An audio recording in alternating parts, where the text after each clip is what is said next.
하나님 주신 말씀 보겠습니다. 잠언서 15장 15절로 17절 말씀입니다. 잠언서 15장 15절로 17절. 짧으니까 우리 한 목소리로 함께 읽도록 하겠습니다. 시작. 보는 남자는 그날이 나 소박하나 마음이 즐거운 자는 항상 잔치하느니라. 가상이 적어도 여호와를 경외하는 것이 크게 구하고 번뇌하는 것보다 나으니라. 채소를 먹으며 서로 사랑하는 것이 살찐 소를 먹으며 서로 미워하는 것보다 나으니라. 아멘. 오늘은 특별히 5월달이 가정의 달이잖아요. 가정의 달에서 오늘은 행복한 가정이라는 제목으로 함께 은혜를 나누려고 합니다. 자, 우리가 믿는 하나님은 삼위일체로 존재하신 분이십니다. 성부, 성자, 성령 하나님이 세 윗격으로 나누어지지만 본질은 하나죠. 하나. 사실 삼위일체는 우리 이성으로는 이해할 수 없는 부분입니다. 할 수 없지만 분명히 성경에서 그렇게 말씀하고 있기 때문에 우리는 믿음으로 이것을 이제 받아들입니다. 자, 하나님께서 삼위일체로 존재하신다는 것은 바로 이 모든 공동체의 원형이 바로 하나님이 되심을 의미합니다. 여러분 그렇습니다.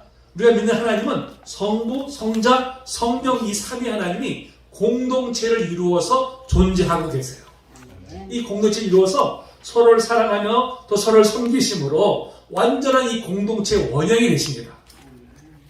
이렇게 공동체로 존재하신 하나님께서 우리 인간들도 공동체로 존재하게 하세요. 공동체로. 자, 그렇다면 하나님께서 가장 먼저 만드신 공동체는 무엇일까요? 가정이죠, 가정. 그렇죠? 가정입니다. 하나님께서 처음부터 사람을 지으실 때 아담과 하와를 지으신 것은 바로 사람들로 하여금 이 홀로 있지 않고 가정이라는 공동체를 이루게 하기 위하세요. 말씀 한번 읽어볼까요? 자, 시작. 여호와 하나님이 이르시되 사람이 혼자 사는 것이 좋지 아니하니 내가 그를 위하여 돕는 뱃비를 지으리라 하시니라. 아멘. 처음부터 하나님께서는 우리를 공동체로 존재하게 하셨어요. 특별히 가정이라는 공동체. 그 한자를 보면 사람을 뭐라 표현합니까? 인이자, 사람이 인자. 사람 인자가 뭐예요? 서로 이렇게 기대어 있는 형상이잖아요. 이거를 이제 문자화한 것이죠. 바로 사람은 결코 혼자 홀로 살 수 없고 서로 기대며 살아가는 존재다는 것을 잘 이제 표현을 해주고 있습니다.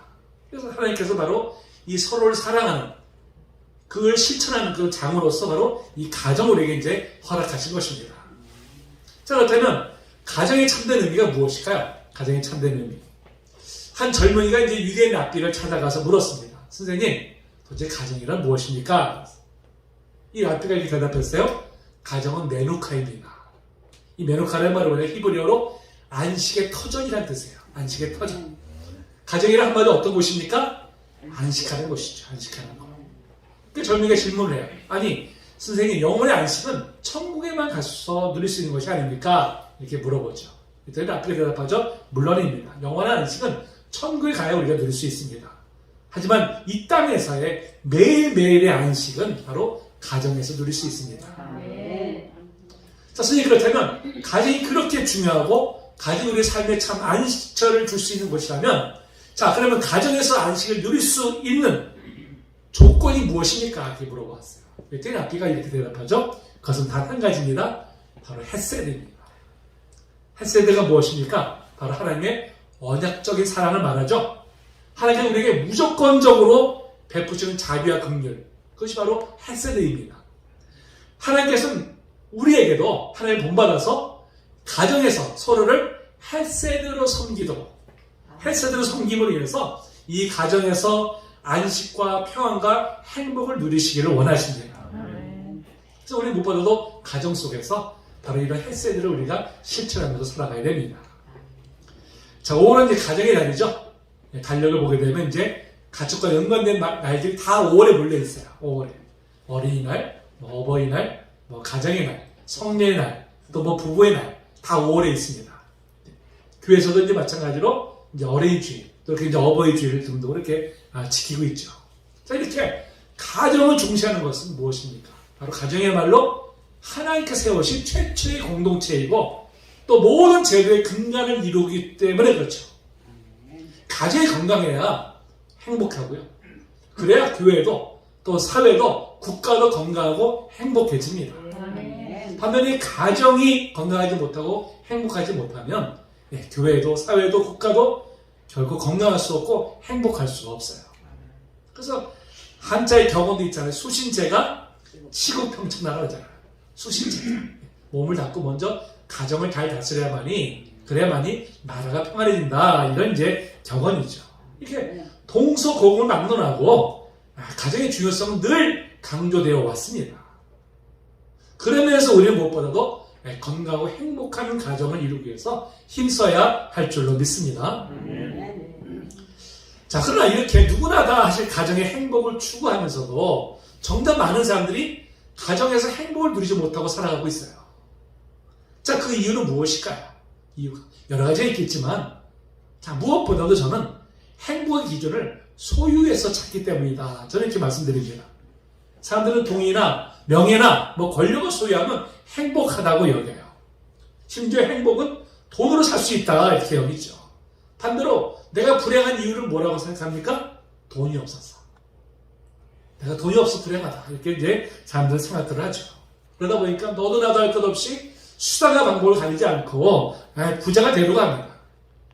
그냥 더 많은 돈을 벌기 위해서 너도 나도 부동산이다, 주식이다. 요새 또 비트코인, 저는 들어도 모르겠어요. 무슨 소리인지. 하여튼간에 거기에 또 엄청나게 사람들이 또 뛰어들고 있더라고요.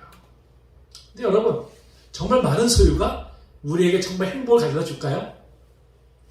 자, 무엇이 남들과 소유만 많으면 정말 행복할까요?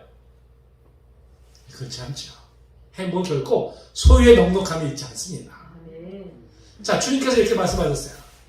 같이 한번 읽어볼까요? 시작. 산과 모든 탐심을 물리치라. 사람의 생명이 그 소유에 넉넉함에 있지 아니하리라. 아멘. 주님은 결코 소유가 많은 것이 우리에게 진정 행복을 가져주는 것은 아니라고 말씀하고 있습니다. 실제로 돈만 가지고 행복해지지 않으면 이 사회가 여실히 증명하고 있어요. 지난해 우리나라의 경제 규모가 세계 10위권에 진입했습니다. 10위권. 놀라운 일이에요. 정말 놀라운 일이죠. 우리나라 1인당 그 GDP가 G7 국가인 이탈리아를 앞섰어요. 이건 놀라운 만한 일이죠. 안 놀라시나요? 너무 당연한 거라서. 정말 놀라운 일이죠. 우리가 얼마나 가난한 나라였습니까? 그런 나라가 이렇게 정말 이 세계적인 경제에 대국이 됐다는 건 정말 놀라운 일이잖아요. 자, 그렇다면 여러분, 과거 우리가 빈곤할 때보다 그럼 더 행복을 누리고 있을까요? 그렇지 않은 것 같아요. 오히려 반비례가 되는 것 같아요. 2018년 우리나라 그 자살률을 보니까요, 10만 명당 26.6명입니다. 이게 OECD 국가 중에서 1위예요. 1위. 가장 자살률이 높습니다. 유엔에서 발표한 2020년 세계 행복지수를 보니까 세계 95개국 중에서 우리가 50위예요. 경제 규모는 10인데 행복지수는 지금 50위밖에 되지 않습니다. 그러니까 경제 규모의 행복지수가 비례해서 올라가는 것이 아니라는 것이죠. 우리의 생활 수준은 과거에 비해서는 정말 엄청나게 윤택해졌는데 오히려 자신을 불행하다고 생각하는 사람들은 점점 더 많아지고 있는 것이 우리가 처한 현실입니다. 물론 우리가 이 땅을 살아가면서 돈 있으면 좋잖아요. 명예, 건강, 다 우리가 살아가면서 필요한 것들입니다. 없어서는 안 될 것들이고요. 있을수록 좋은 것들입니다. 그러나 이러한 것들이 우리에게 행복을 보장해 주지는 않는다는 것입니다. 여러분, 참된 행복은요, 결코 소유에 의해서 결정된 것이 아닙니다. 참된 행복은 어디서 비롯될까요? 바로 하나님과의 관계, 그리고 다른 사람과의 관계에서 결정되는 것입니다. 아무리 우리가 많은 것을 소유했을지라도 하나님과의 관계가 된들되면요, 결코 행복해질 수가 없어요. 아무리 내가 돈이 많다 하더라도 사람과의 관계가 온전치 못하면 결국 행복해질 수가 없는 것입니다. 그래서 우리가 참된 행복을 누리려면 무엇보다도 하나님과의 관계가 회복되어야 돼요. 그리고 가족 간의 관계가 회복되어야 됩니다. 그런 면에서 행복한 가정을 세우는 것이야말로 그 어떤 것보다도 가장 우선되는 가치가 되는 줄로 믿습니다.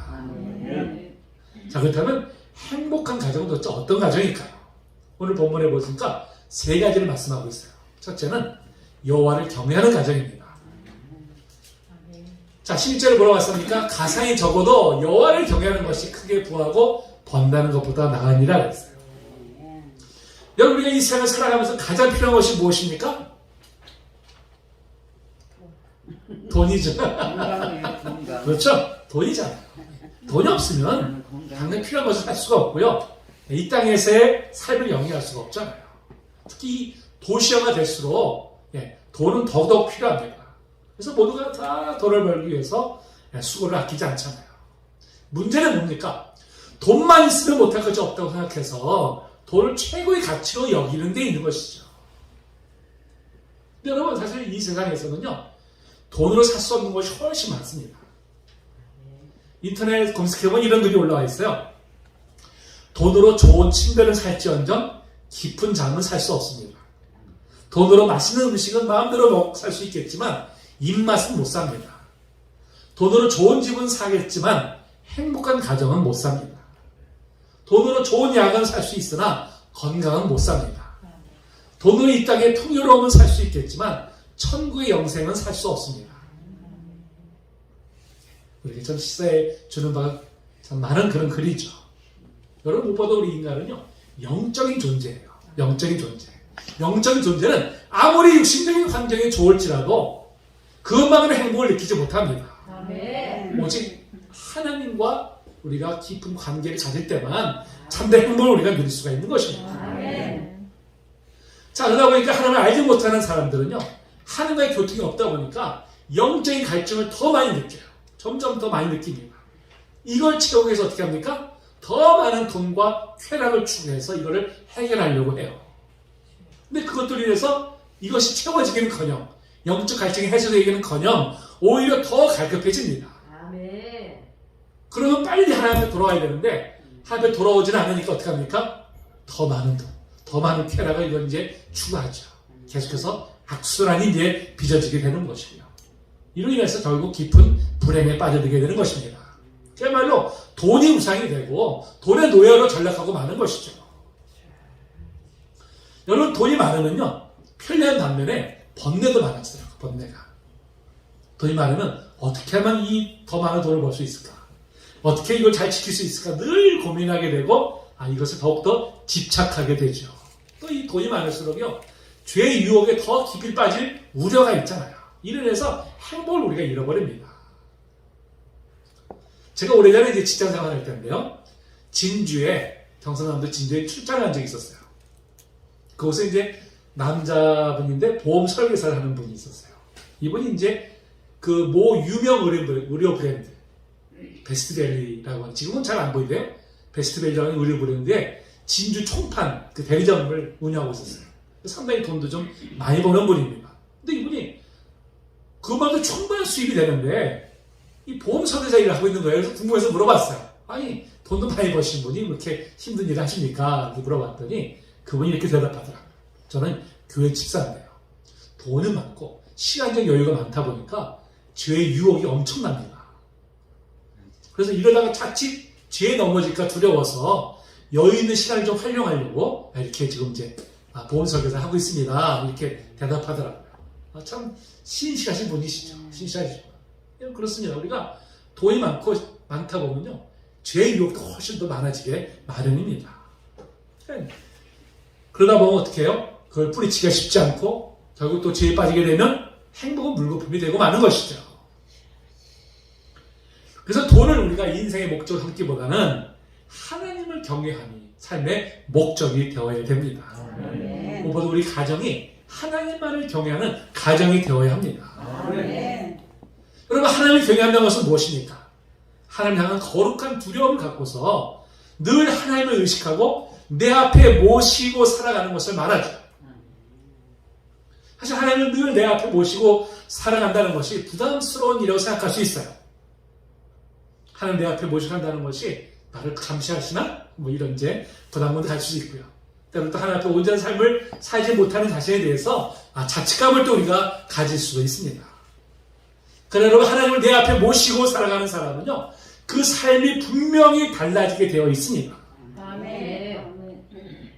변화되게 되어 있어요. 성경에서 보면 하나님을 늘 앞에 모시고 살아가는 그 신앙의 사람들이 여러 사람들이 좀 기록되어 있죠. 그 중에서 특별히 다윗이 보면 가장 모범적인 그런 모습을 우리에게 보여주고 있습니다. 다윗도 보면 우리가 정말 파란만장한 인생을 살았잖아요. 파란만장한 인생을. 근데 그의 삶을 들여다보면 항상 하나님을 모시고 살아가는 삶이었어요. 자, 한 말씀 읽어볼까요? 자, 시작. 내가 여호와를 항상 내 앞에 모시며 그가 나의 오른쪽에 계심으로 내가 흔들리지 아니하리로다. 이러므로 나의 마음이 기쁘고 나의 영도 즐거워하며 내 육체도 완전히 살리니. 아멘. 다윗은 하나님을 앞에 모시고 살아가는 삶이 얼마나 복된지를 고백하고 있습니다. 8절 중반절에 보니까 흔들리지 않게 되었다고 말하죠. 흔들리지 않게 되었다. 늘 쫓기는 삶을 살았잖아요. 늘 쫓기는 삶을 살았는데도 불구하고 결코 그의 믿음이 흔들리지 않았습니다. 또 9절에 보니까 마음이 기쁘고 그 영이 즐거워했다고 말합니다. 왜? 자신을 누구보다 더 잘 아시는 하나님이 계시기 때문에, 하나님을 모시고 살기 때문에 그 급박한 상황 속에서도 마음이 늘 기쁘고 그 영이 즐거워했다고 고백합니다. 자, 9절 하반절에 보니까 뭐라고 합니까?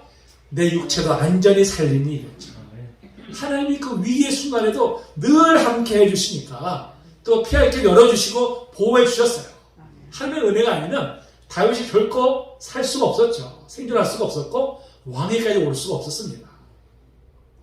하나님을 늘 앞에 모시고 살아가니까 하나님께서 이런 놀라운 복을 허락해 주신 것입니다. 아멘. 여러분, 하나님을 경외하는 가정은요, 바로 이러한 복을 누리게 됩니다. 아멘. 자, 시작 시대에 하나님을 경외하는 대표적인 가정이 어떤 가정일까요? 어떤 가정? 고넬료죠, 고넬료. 그렇죠? 고넬료 가정이죠. 자, 한번 읽어볼까요? 자, 시작.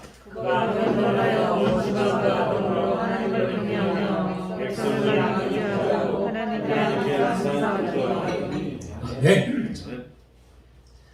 자, 이 고넬료는요, 자신만 하나님을 경외한 것이 아니죠. 뭐라고요? 온 집안과 더불어 모든 식구들이 함께 하나님을 경외하였습니다. 그 결과가 어떻게 됐어요? 그의 기도가 하나님 앞에 상달되어서 예수 그리스도를 영접하고 성령이 임하는 그런 놀라운 축복을 이제 받게 되었습니다. 이 가정 전체가 다 하나님을 경외한다니 여러분 얼마나 복된 가정입니까? 여러분 그거보다 더 복된 가정은 없습니다. 그런 가정은요 늘 기쁨과 감사가 넘쳐나게 됩니다. 자, 이외에도 하나님을 경외하는 사람들에게 주시는 복이 있어요. 또 한번 읽어볼까요? 시작. 너를 경외하는 것은 사람으로서 분명히 이르게 하는 것이라 경외하는 자는 족하게 지내고 재앙을 당하지 아니하느니라. 겸손과 여호와를 경외함의 보상은 재물과 영광과 생명이니라. 아멘. 하나님을 경외함으로 이런 복을 받으시는 우리 성도님들 또 가정이 되시기를 주님의 이름으로 축복합니다. 아멘. 자, 이렇게 또 하나님 믿는 행복한 가정. 자, 두 번째 어떤 가정일까요? 바로 항상 기쁨이 넘치는 가정입니다. 우리 15절 하반절에 보니까요. 마음이 즐거운 자는 항상 잔치하느니라 했어요. 항상. 여러분 우리 가정이 초상집 같은 가정이 되기 원하십니까? 잔치집 같은 가정이 되기 원하십니까? 당연히 잔치 같은 가정이 되기 원하시죠. 집에 들어가면 늘 기쁨이 넘치는 그런 가정이 되기를 원합니다. 그러려면 어떻게 해야 돼요? 마음이 즐거워야 되죠. 마음이 즐겁지도 않은데 어떻게 잔치집 같은 그런 가정이 될 수 있겠어요? 마음을 즐거워야 기쁜 삶을 우리가 살 수 있지 않습니까? 근데 여러분 어떻게 우리의 마음이 항상 즐거울 수 있을까요? 어떻게? 사실 우리가 살아가는 삶은 너무나 고달프고 사실 힘들잖아요. 그날 해결해야 될 난제들이 너무나 많은 세상을 우리 지금 살아가고 있습니다.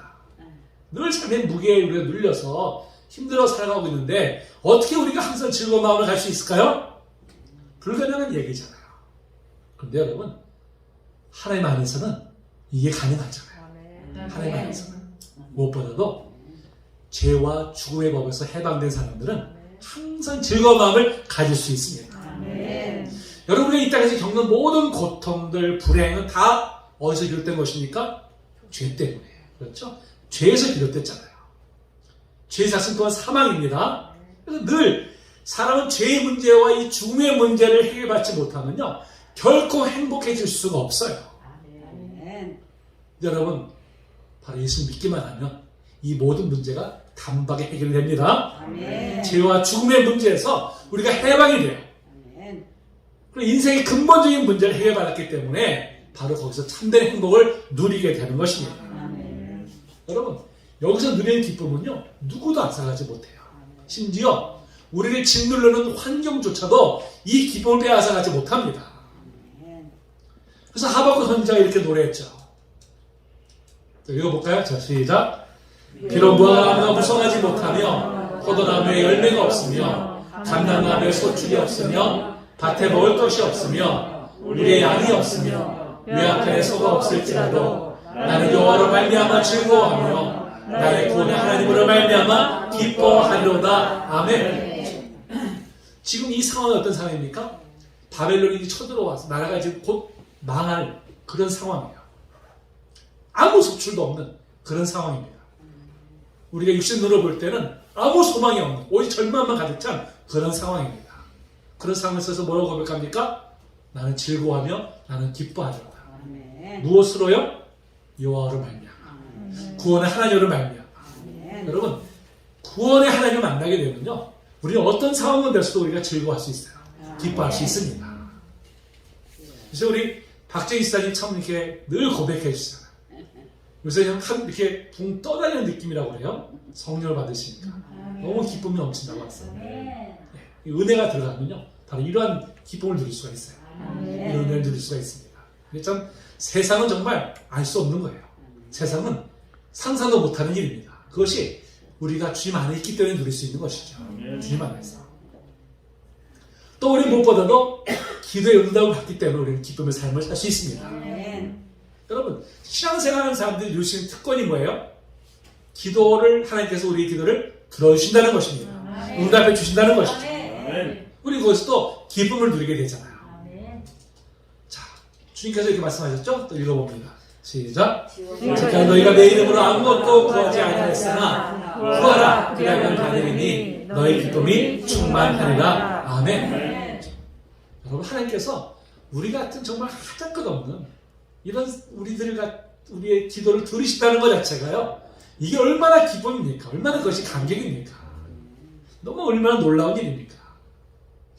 세상에 나 같은 자의 기도에 귀를 기울이신다는 거.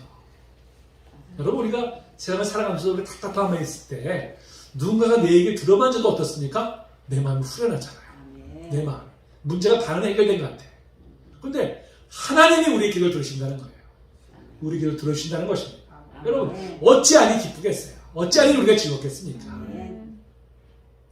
한나가 자식을 낳지 못해서 참 오랜 세월 고통했잖아요. 자, 근데 하나님께서 그의 기도를 들으시고 응답해 주셔서 사매를 허락하셨습니다.